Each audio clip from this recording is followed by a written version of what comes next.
Hello dear students, I am your English teacher and my name is Tridip Nath. So here in this video I am going to discuss the syllabus of HS first year in details. That means in your syllabus how many sections would be there, marks needed in each sections. So আমি ইয়াতে তার মানে syllabus two HS first ইয়ারের সিলেবাসখন in details আলোচনা কৰিম কোনটো সেকশনত কিমান লাগিব কেনেকৈ আমি আনসাৰ কৰিব লাগিব গ্ৰামাৰ সেকশনত কিমান লাগিব কি আহিব so everything I am going to discuss in this video. So first you will get section A where you will get reading skills. So first section একদম ফার্স্টতে থাকিব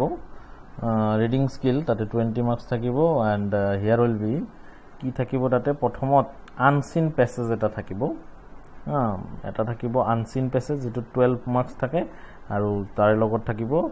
নোট মেকিং এন্ড সামাৰাইজিং যত 8 marks আছে note making অত 5 marks সামাৰাইজিং অত 3 marks যেটো হল 8 marks so ইয়াতে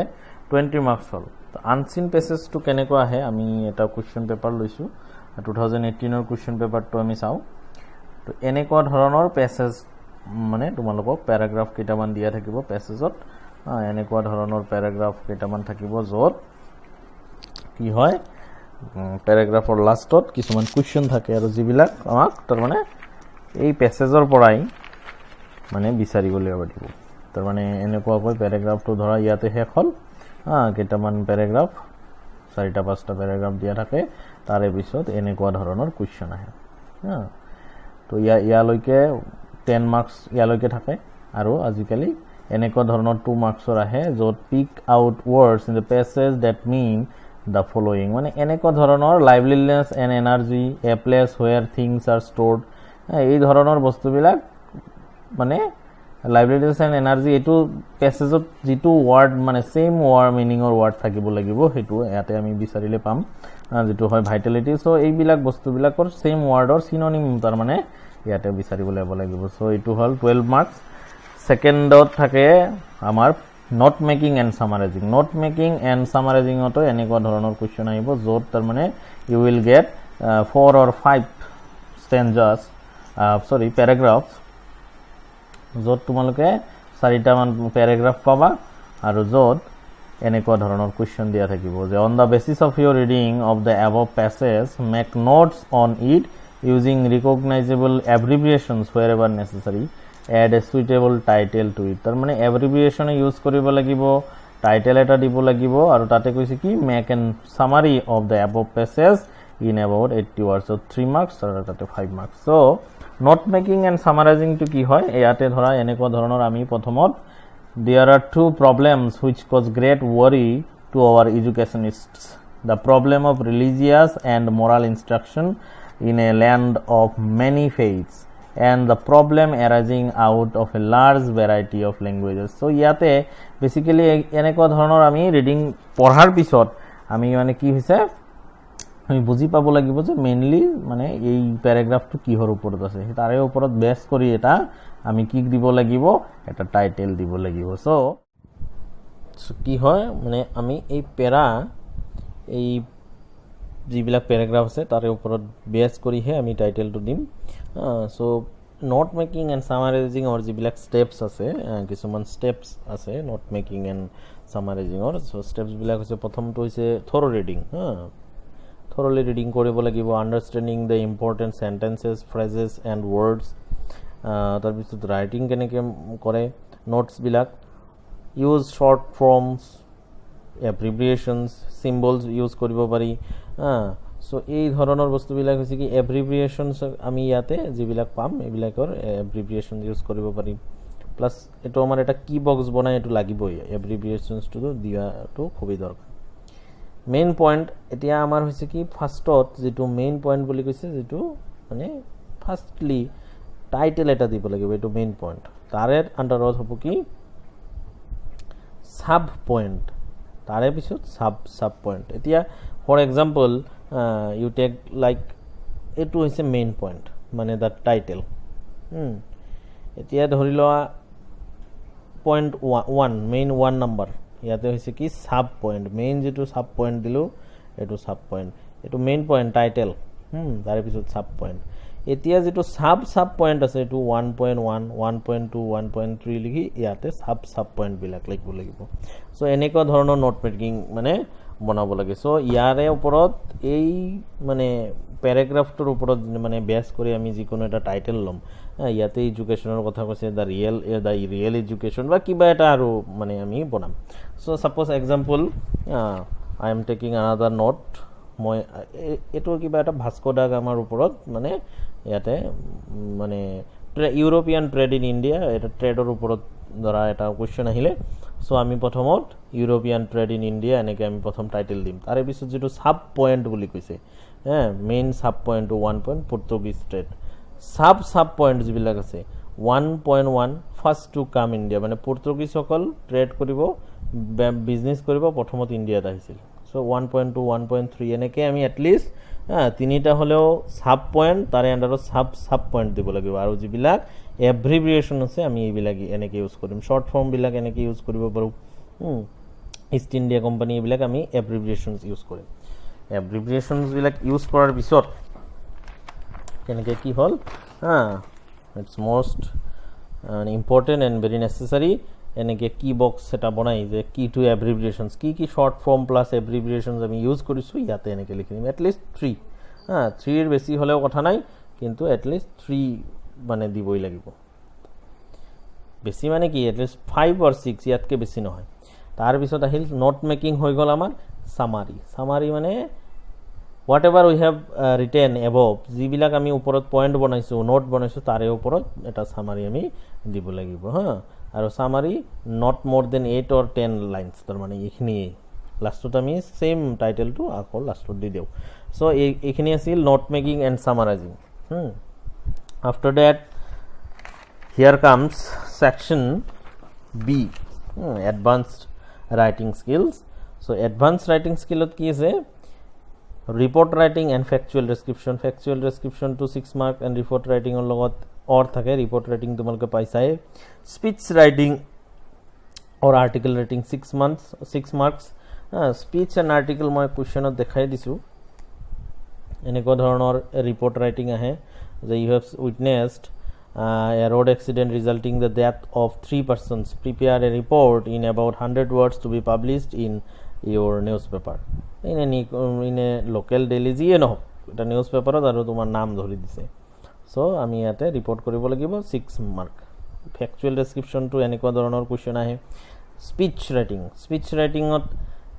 write a speech to be delivered in school or college assembly on the importance of English language in the present day world so এনেকুৱা ধৰণৰ question আহে English ল্যাঙ্গুৱেজৰ ওপৰত মানে ইম্পৰ্টেন্সৰ ওপৰত এটা স্পিচ দিব দিছে মৰ্নিং এসেম্বলিতে হওক বা কিবা হওক আমি যিকোনো মিটিংত যেনেকুৱা ধৰণৰ the way we give a speech or lecture সেই ধৰণৰ আমি এজ ইট ইজ মানে we need to just copy in our মানে কি হৈছে আমাৰ বহিবিলাকত জাস্ট আমি লিখিব লাগিব তেনেকুৱা ধৰণৰ যেনেকুৱা ধৰণে আমি কও আফটাৰ দ্যাট আৰ্টিকেল ৰাইটিং এতে আৰ্টিকেলটো মানে কি এছৰ নিচিনা ইন্টাৰনেটৰ ওপৰতো দিব পাৰে mobile phone abuses and uses এইবিলাকৰ ওপৰত আৰ্টিকেল দিব পাৰে after that letter writing job application and editorial লেটাৰে মেইনলি আহে জব এপ্লিকেশনস বিলাকত আমি কি কৰিব লাগে এনেকে নাম ধৰি দিয়ে আৰু এপ্লিকেশনটো কাক আৰু কিয় লিখিব লাগিব আমাৰ মেইন পইণ্ট হৈছে এটি কৈছে কি যে you have seen an advertisement in the Assam tribune for the post of a private firm post of a manager in a private firm manager পোষ্টৰ কাৰণে কৰিব লাগিব আৰু কাক write an application to the proprietor of the firm তো প্ৰপ্ৰাইটাৰক লিখিব লাগিব আৰু মেনেজাৰৰ কাৰণে লিখিব লাগিব মেনেজাৰৰ পোষ্ট আৰু আমি কি কৰিব লাগে জব এপ্লিকেশন বিলাকত আমি বায়োডাটা লিখিব লাগে বায়োডাটা এনেকুৱা ধৰণৰ ফৰ্ম আমাৰ কিতাপত আছে 121 পেজত আছে তোমালোকৰ কিতাপখনত এনেকুৱা ধৰণৰ কাৰিকুলাম ভিটাই বা ৰিজিউম বুলি কয় বায়োডাটা বুলি কয় মানে নেম এণ্ড এড্ৰেছ বায়ো নিজৰ যিখিনি যি আছে educational qualification caste nationality date of birth এইবিলাক সব বস্তুবিলাক হবি ল্যাঙ্গুৱেজ নন এই বস্তুবিলাক এনেকে ধুনিয়াকৈ আমি লিখি দিম এটো আৰু ডিটেইলছত আছে মই পিছত কৈ দিম সো এনেকে আমাৰ হল letter writing after that grammar section 10 marks so গ্রামারত আমার কি আহে determiners tense modal auxiliaries error correction correct alternatives transformation of sentences reordering of sentences so এইবিলাক মই তোমালোকক দিছোৱে মই এটা ফটোত সো এনেকুৱা ধৰণৰ সাপোজ ডিটাৰমিনাৰ্স 10 মাৰ্কস আহে সো এনেকুৱা ধৰণৰ কোৱেশ্চন বিলাক আহিব য'ত আমি মানে অপচন দিয়া থাকে আমি চুজ কৰিব লাগিব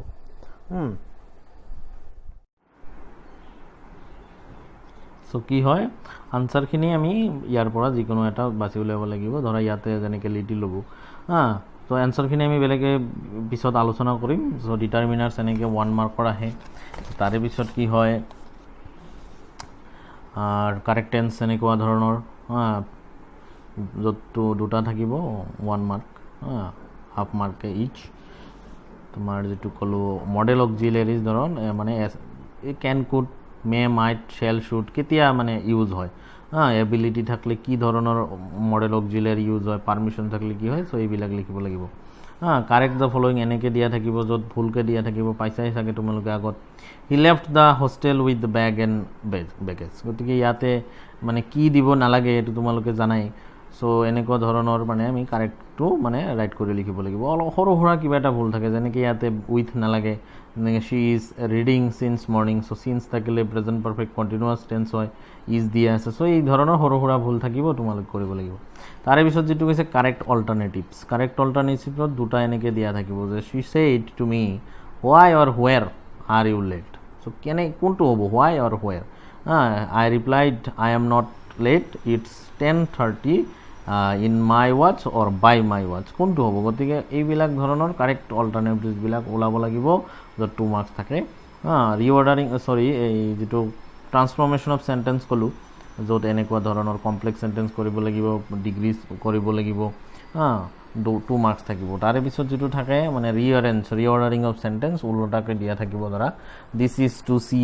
U who the person came last night এনেকে উল্টা পাল্টাকে দিয়া থাকে গতিকে এনেকে লিখিব লাগিব যে this is the person who came to see U last night মানে মিলাই লিখিব লাগিব গতিকে গ্রামার সেকশনত 10 মার্কস ইখিনিলৈকে থাকে তাৰে পিছত আহি গ'ল আমাৰ কি টেক্সটবুকত হৰ্নবিলৰ 30 মাৰ্কস য'ত প্ৰোজ সেকশনত থাকিব 16 মাৰ্কস আৰু পোয়েট্ৰি সেকশনত থাকিব 14 মাৰ্কস সো স্ন্যাপশট আমাৰ যেটো সাপ্লিমেন্টাৰি আছে তাতে 10 মাৰ্কস লাগে 6 মাৰ্কৰ এটা কোৱেশ্চন আহে আৰু 2 মাৰ্কছৰ দুটা কোৱেশ্চন আহে য'ত মানে কি লাগে only 2 চ্যাপ্টাৰস 2 lessons would be needed in from the book স্ন্যাপশটৰ পৰা দুটা লাগে কি লাগে এটা এলবাৰ্ট আইনষ্টাইন এট স্কুল আৰু এটা হৈছে ৰংগাছ মেৰিজ তো ইয়াতে লং কোৱেশ্চন আহিব 6 মাৰ্কৰ আৰু 2 মাৰ্কছৰ দুটা শৰ্ট আহে তো আমি ইয়াতে যেনেকৈ হৈছে কি তাৰে পিছত সেকশনে যেটো মানে আমাৰ 10 মাৰ্কস তোমালোকৰ ইন্টাৰনাল থাকিব লিসনিং স্পিকিংৰ ওপৰত 90 মাৰ্কসৰ ওভাৰঅল তোমালোকৰ কোৱেশ্চন হ'ব ৰিটেন তাৰ মানে এনেকুৱা ধৰণৰ প্ৰথমত পোয়েট্ৰি সেকশনৰ পৰা কি আহিব প্ৰথমত প্যাসেজ এনেকৈ স্ট্যান্জা দিয়া থাকিব read any one of the stanzas given below য'ত এটা পোয়েট্ৰিৰ পৰা পয়েমৰ পৰা এটা স্ট্যান্জা দিব য'ত মানে এনেকুৱা ধৰণৰ কোৱেশ্চন দিয়া থাকিব বাছি ওলাব লাগিব দুটা থাকিব যিকোনো এটা আমি লিখিব লাগিব তাৰে পিছত হৈছে কি এনেকুৱা ধৰণৰ কোৱেশ্চন দিয়া থাকিব পয়েমৰ পৰা পয়েমছ বিলাকৰ পৰা যে কি answer any 2 of the following য'ত 3 মার্কসে এটা কোৱেশ্চন থাকে এনেকুৱা ধৰণৰ কোৱেশ্চন দিয়া থাকিব চাৰিটা পয়েম আমাৰ লাগে আমি আলোচনা কৰি আছো প্ৰোজ সেকশনত লাগিব আমাৰ চাৰিটা প্ৰোজ লাগিব য'ত এনেকুৱা ধৰণৰ 2 marks K 5 questions would be there য'ত মানে 10 মাৰ্ক থাকিব লং কোৱেশ্চন আহে 6 মাৰ্কৰ মানে দুটা দিয়া থাকিব where you will be needed only to write only one so এটু ৰংগাছ মেৰিজ এটা আৰু এলবাৰ্ট আইনষ্টাইন এট স্কুলৰ যেটো দুটাৰ পৰা 6 মাৰ্কৰ আহে আৰু লাষ্টত কি হয় এনেকুৱা ধৰণৰ 2 মাৰ্কসৰ শৰ্ট কোৱেশ্চন আহে সো এইখিনি আমাৰ ডিটেইলছত আছিলে মানে আমাৰ সিলেবাসখন সো আমি তথাপিও মেইন বুকত কি লাগে আমি অকমান চাই লৈছো প্ৰোজ সেকশন কি লাগিব prose the portrait of a lady by Khushwant Singh poetry এটা লাগিব যেটো হৈছে photograph landscape of the soul voice of the rain poem এইটো তাৰে পিছত এলিং প্লেনেট প্ৰ'জ তাৰে পিছত লাগিব তোমাৰ